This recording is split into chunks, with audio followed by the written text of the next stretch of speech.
बाली कौन था? बाली और हनुमान जी का युद्ध क्यों हुआ था? आपने रामायण में बाली नाम के वानर का जिक्र तो अवश्य सुना होगा। बाली देवराज इंद्र का पुत्र था तथा किष्किंधा नगरी का राजा था, जो कि भूतल में बसाई हुई थी।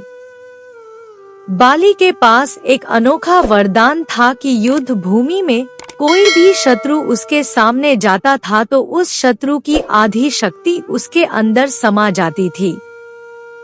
बाली के इसी वरदान के कारण कोई भी शत्रु बाली के सामने टिक नहीं पाता था, क्योंकि जब भी कोई शत्रु बाली का सामना करने के लिए रणभूमि में आता तो उसकी आधी शक्ति बाली में समा जाती, जिसके कारण बाली अपने शत्रु से 2 गुना अधिक ताकतवर हो जाता था और अपने शत्रु को आसानी से परास्त कर देता था।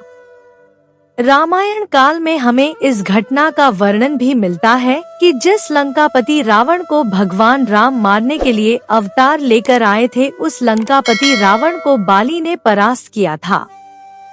इतना ही नहीं, बल्कि बाली रावण को 6 महीने तक अपनी कांख में दबाए घूमता रहा था।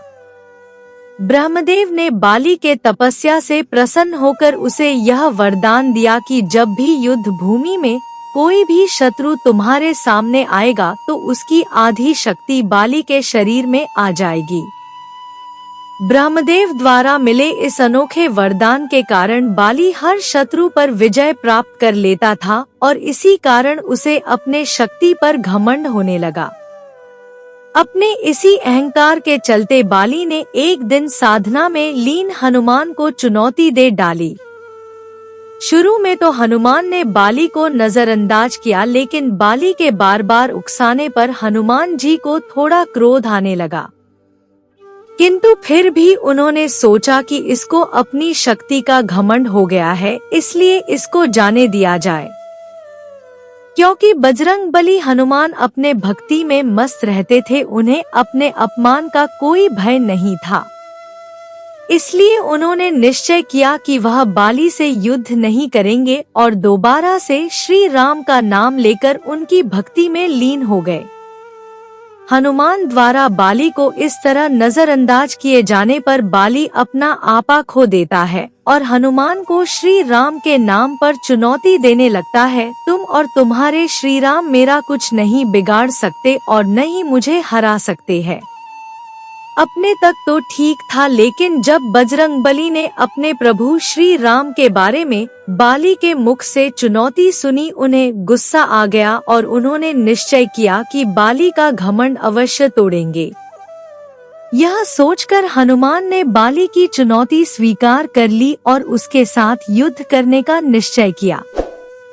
युद्ध का दिन निर्धारित किया गया, लेकिन जिस दिन युद्ध होने वाला था उससे पहले स्वयं ब्रह्मा जी बजरंगबली हनुमान के पास आए और बोले, हे हनुमान, आप जब बाली से लड़ने युद्ध क्षेत्र में जाएं, तो केवल अपनी शक्ति का 10वां हिस्सा ही लेकर जाएं और अपनी बाकी की शक्ति अपने प्रभु श्री राम के पास छोड़कर जाइए।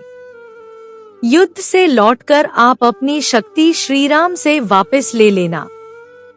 ब्रह्मा जी की बात हनुमान जी मान लेते हैं और युद्ध के मैदान में अपनी शक्ति का केवल 10वां हिस्सा लेकर जाते हैं।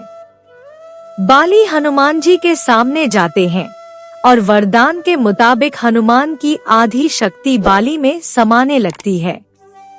अचानक बाली को अपने अंदर बहुत अधिक ऊर्जा महसूस होने लगती है। जैसे जैसे हनुमान की शक्ति उसमें समाती जा रही थी, बाली की हालत खराब होने लगती है। बाली की नसें फूलने लगती है तथा उसके पूरे शरीर पर पसीना आ जाता है। बाली को समझ नहीं आता कि उसके साथ क्या हो रहा है। उसका शरीर फूलता जा रहा था और आकार में बड़ा होता जा रहा था। बाली को यह लगने लगा कि उसका शरीर मानो जैसे फटने ही वाला था।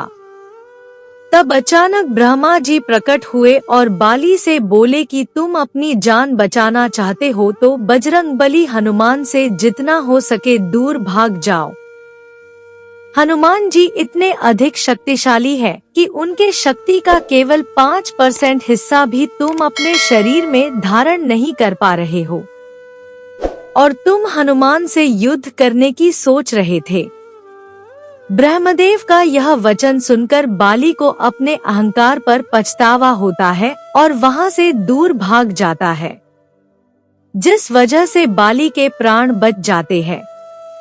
इस तरह बिना युद्ध किए ही बाली महावीर हनुमान जी से हार जाते हैं। उम्मीद करती हूँ यह कहानी आप लोगों को अच्छी लगी होगी। अच्छी लगे तो लाइक करें, अपने दोस्तों के साथ शेयर करें, मेरे चैनल को सब्सक्राइब करें और कमेंट में जय श्री राम अवश्य लिखें। कहानी सुनने के लिए बहुत बहुत धन्यवाद। मिलती हूँ एक और अच्छी कहानी के साथ।